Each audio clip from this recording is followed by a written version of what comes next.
what we're going to be looking at here are Lagrange multipliers, and we'll go through a complete example here all the way through the directional derivative here when we apply our Lagrange multiplier. So we're going to be looking at really an example here, a complete solution here with Lagrange multipliers, and we'll do it in terms of the production function, which is really similar to the Cobb-Douglas production function. So what we want to do here is we want to maximize some profit subject to some spending or cost constraint. And this is the case here. We're going to add in this Lagrange. I'm showing this lambda Greek symbol here. That's our Lagrange multiplier that we're going to be using. And we add this Lagrange to include the constraint here. So we end up with 3 equations, 3 variables, and then we can solve for our variables here. So the steps that we'd have to do, first here we have to set up our Lagrange equation here. So for our objective function, we're going to have some revenue output here, and just look at it here. Q is our output here, and it would be $1,400 per unit that we have a build here. We're going to have in revenue that we earn, and we take that times some material and labor. Units of material and labor raised to some exponential amounts, and this is really to do with the production function. And then we subtract that from the cost or the budget constraint that we have here. So we're going to have a unit price here for material, say $350 here, and $200 here for labor unit price for each unit that we sell here. So we'd be subtracting those costs here from our revenue or output, and it's subject to a constraint here. We're going to say $4,000 we're allowing in this case for spending on material and labor. So this is the key here. So you have to set up your Lagrangian here. So this is how you do it. So your revenue portion here, you just take and put in here. I'm just not going to go through all those numbers here, and then you'd subtract from it, and this is where you add in that Lagrangian multiplier, that lambda figure here.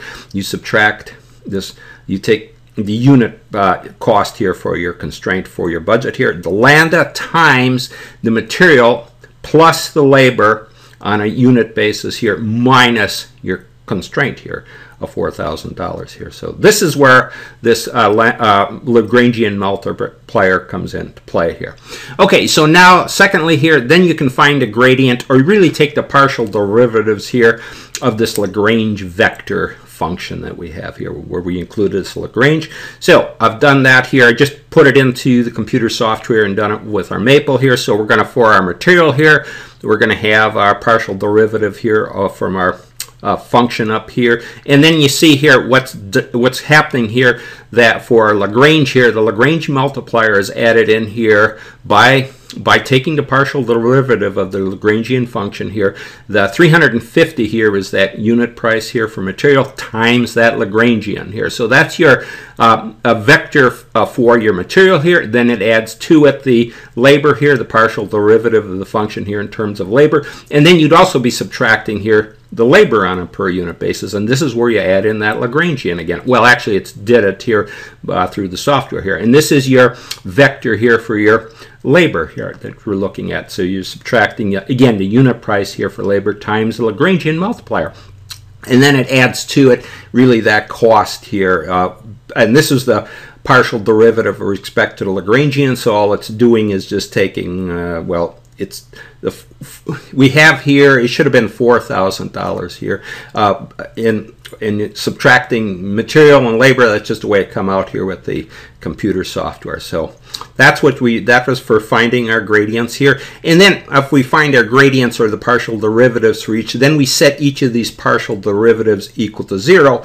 and solve the set of equations. So again, computer done that. So this is where we set it equal to 0. This is where the revenue and the cost, they have equal slopes here. So that's how it works. So just take your partial derivative here with respect to your material, just looking at it here where you got your Lagrangian, set that equal to 0 here. Partial derivative here for labor that we have here, set that equal to 0 here that we have. And then we have that cost constraint here based on the partial derivative here for the Lagrangian. And you don't see the Lagrangian in here because we took the partial derivative of it, so it wouldn't be sitting in here. It's only sitting in your material and your labor partial derivatives here. And then the computer would have solved it here, and you'd come up with some unit here for labor, 7.8049 here. So really look just at a real initial figure here for material and labor here, and then material 6.9686 here. And then this is where the Lagrangian, I figured in that Lagrangian, because we added that in, we get three variables here in three equations. So this, we got the Lagrangian multiplier to come out 1.4622 here. And then further, it would have calculated our minimum cost. Our cost constraint here was 4,000, so we want to minimize our cost in this case here and maximize our output, so we go on right up against our constraint here. And then the revenue would have been plugged in here at 7134 here based on our function again, and then the difference between our cost and our revenue was our profit here. Okay, so this is what we've done here, just mechanically going through and doing the three-step procedure here to come up with our solution. So this is what we'd have to work out before we can go on and look at it. So next, let's go up here and let's look at some of the visuals here. So the first thing I want to look at here, this blue figure here, that's our production function, and these red lines, those are ISO quant lines or ISO curves here. And what we did here with this particular problem, we have that cost constraint. Remember that 350M plus 200L minus 4,000 here? That is, we can't go past that constraint. We're constrained here by the fact that we can only spend $4,000 here on material and labor. So we come up against that constraint. So this is where we're going to have to derive our solution. But nonetheless here, I'm showing these red arrows. Well, first off, let's look at this yellow curve here. That I was slicing through our production function here. That's our ISO curve or our level output curve here, and I'm just showing it sort of at our output here, our solution here that we're looking at. And then these red things here, those red arrows, that's our gradient field, and that's really the our output here. That's the direction and magnitude here of our greatest output. Those arrows would be showing in here. Okay, again, that was plotted here by the computer. But we can't go past, these arrows here are shown in this area, but we can only go up to our constraint here. So the gradient path, that's the it shows the greatest increase here in our production function. And we set up targeted point here when we look at directional derivatives, and we'll get at that. But nonetheless, this is our gradient path here is this, goes right down the middle of our production function here. That would be the greatest increase here in our production function if we follow it. And these arrows are pointing towards that here. Okay, and then again, remember our vertical axis, that's our Q output here. And then along our horizontal, our lower axis, we're going to have some material increasing here and labor increasing here. And then just remember this function here, that was that Q. And I'm just showing the total amount here, the revenue portion minus the cost portion. That is shown here by this blue, our production function here. Okay, so that's the layout up here. And then maybe let's go down here and let's look at it in terms of what we're really getting at here. So what we're going to do here with this production function that we're looking at, we're going to have both, we got our solution here. We come up against our solution here. But now we're going to look at our revenue and cost gradients. The revenue would be this f of x here, shown in this yellow arrow here, and the g of x here would be our cost constraint. And there's a difference. There's a difference in these two constraints here. Both of those constraints are those our revenue and our cost here. Those are gradients that are parallel, and they're parallel to each other, but they're also perpendicular to the level curve. And remember, these gradients, that shows the maximum of our direction here of our greatest output here. So there is a difference between those two, and that is the Lagrangian multiplier that we're going to work with. And that's really differs by a scalar amount here, this Lagrangian multiplier between our production function or our revenue function and our cost function here. Okay, so that's what we're going to deal with. So this is just gives another layout here just to understand where we're going at. So now we'll continue on and we'll get another visual understanding of what we're looking at. Now let's look at the visual interpretation here of this gradient or this change in slope and where we added in this Lagrangian multiplier here. So remember, we did our partial derivative here of our revenue portion here of our production function, and really we took the gradient of that revenue portion here. And that really equals the Lagrangian multiplier times the gradient of our cost portion here, or our cost constraint here of our, in our case of our production function here.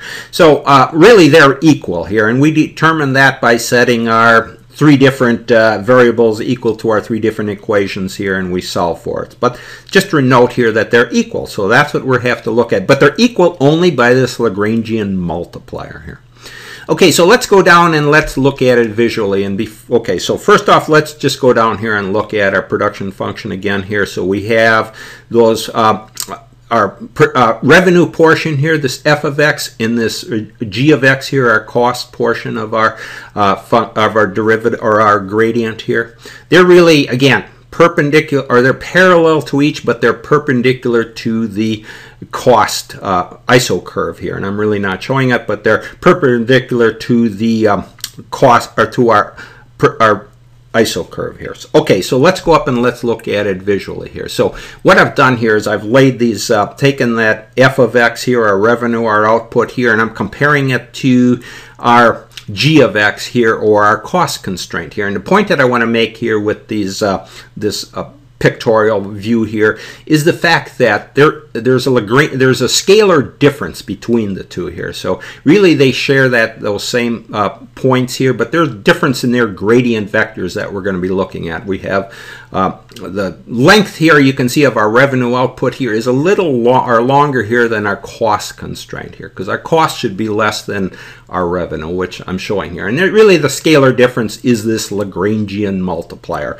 And each of these, our cost constraint here, the g of x here, and our revenue output here, f of x, they have gradient vectors for the labor and the material here. And really the only difference between those gradient vectors here for labor and material here, and the overall a vector here that shows the, in this case we're going to be looking at the directional derivative here, again, is that Lagrangian multiplier, just a scalar amount here. Okay, so if we go over here and we look at it, let's just look at it in terms of, go to our production function. I'm just showing a mesh here, and this is the idea here. Over here I showed them that they're difference in length here, but going in the same direction, but in fact they're not here. The cost is going, if we look at our output here that we're looking at, this point that we solve for here, the cost is going in the opposite direction as our revenue. So they're playing against each other. So we've got some gradients here for our revenue, for our labor and material, and then our cost is subtracted from that. Just to get the understanding here, they're not going in the same direction, they're going exactly opposite each other here. So the revenue is increasing here, whereas our cost here is, the cost could be increasing, but it's decreasing. It's reducing our overall revenue in essence here. Okay, so that's just looking at it here with our looking at it in terms of that, and just maybe go down here and let's look at it in terms of our slope, or change in slope. So I chose a point here in this production function curve here where we have a steeper slope. So you can see the inclination here. That's really the gradient. That's a change in slope at this point here. And okay, Q is our output here, and then material and labor on our lower axis is here. But you can see here, that is the steepness that we're looking at, and that's the gradient here, the change in slope. Okay, so that's visually what we're looking at here. Maybe let's just go over here one more time. Again, back to our revenue and our output here, our revenue, our difference here, and that scalar difference between our Lagrangian here, between our cost constraint here, and our revenue or our output here, those vector gradient vectors. If we go down here again, just expanding on that idea here, where our cost constraint here is actually the cost constraint is reducing our overall vector here as we move up in our along our gradient path here, the increase here at this output point. Because our cost constraint again is going just in the opposite direction here of our revenue or our output here, just to make that point. So we got those different vectors here for cost, for material and labor, and we have it, and then we have the this would be the directional derivative, or if you want to call it the ultimate vector that we're looking at between our material and labor. You can see, just for looking at it again here, where the revenue here is increasing, our cost is decreasing when we look at it from the terms of our 3D here with our output here and our materials and our labors here. Okay, so we'll move on and we'll do our calculations now.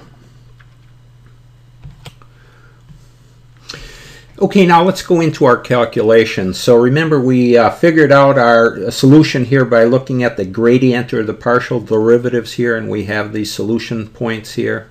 So let's first look at it in terms of our cost here. So that was our cost function here, the Lagrangian multiplier times our unit cost here for, and I'm using X and Y, but those would be for material and labor here, their unit cost for each of those. So if we did our partial derivative on that, we'd come up with our material here at 350 times lambda, and then for labor it'd be 200 a unit price here for labor times lambda here. So those would be our slopes here. For a slope for material 350 lambda, and our slope here for labor 200 times lambda here. So our gradient really is this gradient vector here, 350 here for material times lambda, and then for our plus our labor here, 200 times lambda here, unit price for labor times lambda here.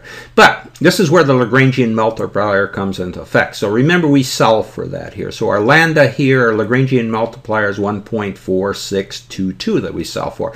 So we just take that times the gradient here that we have for our partial derivative here, 350 times 1.4622 here, and that's going to give you 511.77. And then we add to it our labor portion here, the Lagrangian here times our 200 price here for labor. That gives us 292.44 here. So that's our ultimate gradient vector here for our cost function here when we included the Lagrangian multiplier that we solve for.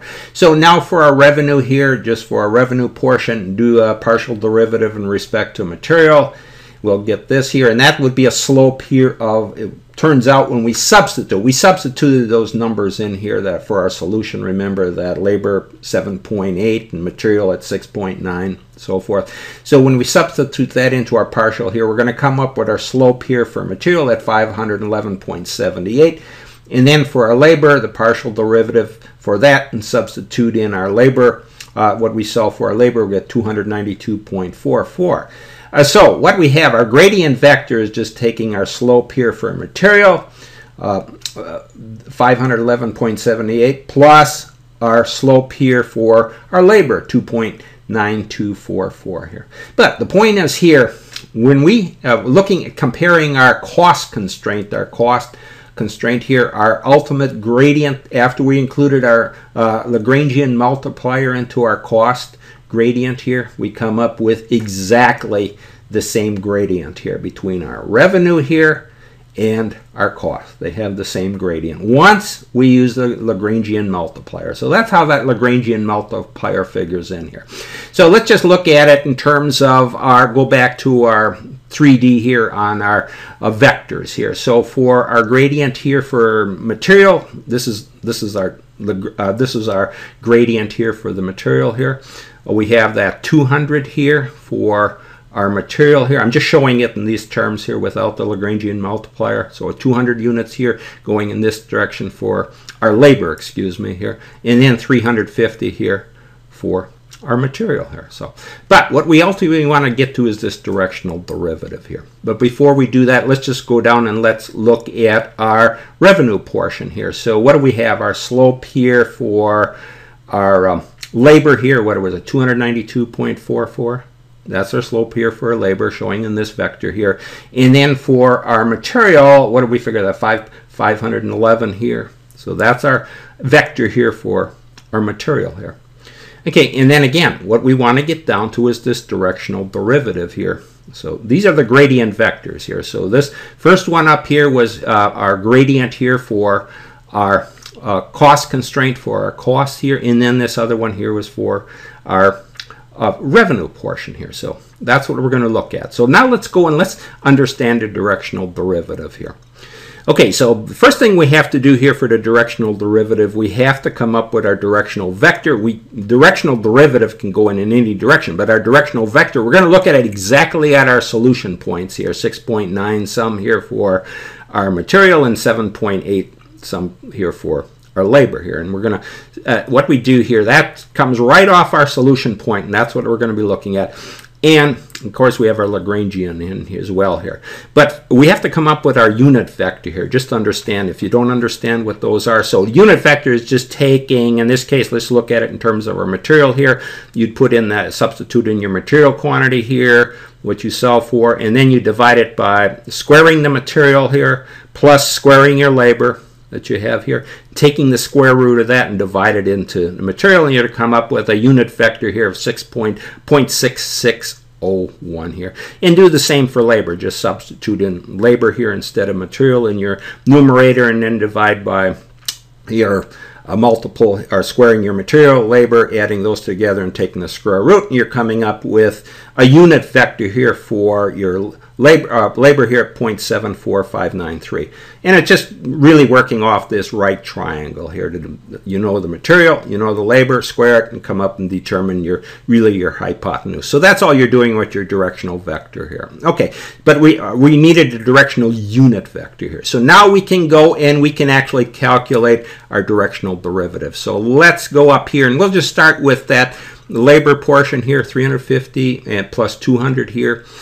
So we take that, that's our gradient here, just for our cost here. You take that times the unit vector here that we calculated, 350 times the unit vector here for material, plus 200 here times the unit vector here for our labor here. And you're going to come up, after you do your multiplication, add them all together, you're going to come up with a net amount here for your cost, and that directional vector here for your cost at 382.29.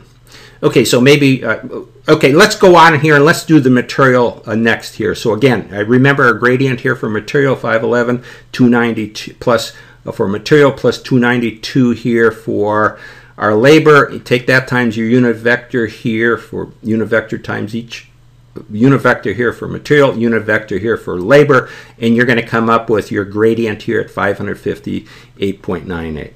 Okay, so if we go over to our pictorial here again, you can see here for our cost here, our cost vectors here for material and labor here, our directional derivative, this is that vector pointing up here at 382 here, showing, coming off our calculations here, unit vector times the gradient here, gradients are shown here, times that unit vector for each gives us that directional derivative, 382.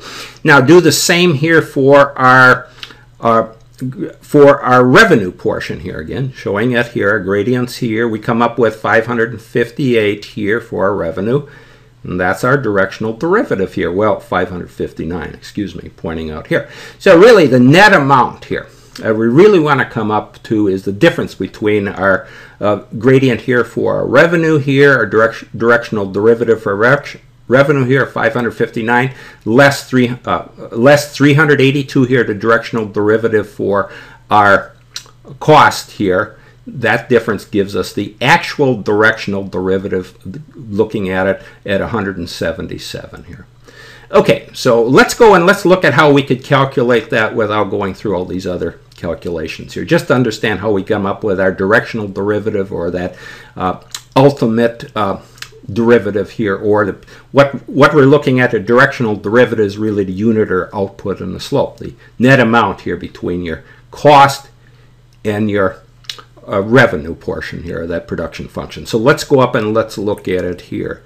So if we went up here, again, our directional derivative is the change here in units slope here. So we just take the partial derivative that we did earlier here for our material, and remember we had for material here, and then we subtracted out the labor, or the material portion of 350 here, that difference here, and then plus we would have here for our labor here, and then we have the unit amount here for labor here. So that's our vector that we're looking at here. So what you want to do here, in that case here, you just come in here and you do the gradient. You're going to come up with plugging in your labor and material into these partial derivatives here that you have here, you're going to come up with a gradient here of 161.78 for your material plus 92.44 here for your labor. Take that times the unit vector here for material and labor, and you're going to come up with the directional derivative 176.70. So if we go back over here, you can see